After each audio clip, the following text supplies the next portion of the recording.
داني كارفاخال أنت محروق ليه؟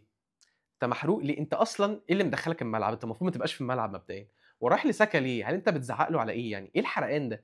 يعني أنت رايح تزعّق له علشان هو حَط البنالتي بانينكا؟ يعني إيه ما ينفعش يعني بجلالة قدره يعمل كده في البرنابيو في جحيم البرنابيو في ريال مدريد يعني ده أنت عشان كده بتزعق له والّا أنت بتزعق له عشان هو مثلًا حسيت إن هو بيضيّع وقت كتير والّا أنت إيه اللي منزّلك ورايح تتكلم معاه ليه؟ فكّرني بصراحة بحازم إمام لمّا كان بينزل يتخانق مع رمضان صبحي أيام الأهلي والزمالك زمان، فاكرين؟ ولا هو أصلًا في الملعب ولا هو في الفرقة ولا لعيب ليه أي ستين لازمة ونازل وخلاص، أنت يا ابني نازل ليه يا حبيبي؟ أنت عايز تطلع في الكاميرا يعني، عايز تطلع في التلفزيون قدّام الناس، هو ده الهدف يعني؟ ده حاجة يعني في قمة البؤس وقمة الحرقان الصراحة، ما كنتش أعرف بصراحة إن ساكا مشطشط كده.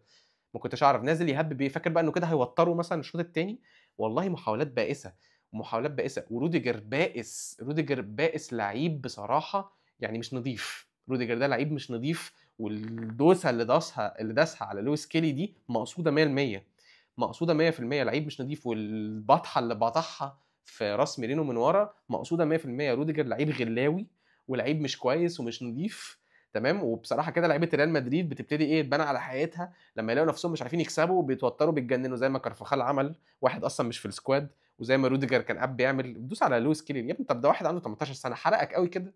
هو للدرجة دي عشان لمّا بيصدّر لك من ورا ما تعرفش تاخد منه الكورة، فتمام الحرقان وصل للدرجة دي إن أنت هتحاول تدوس عليه تفعصه؟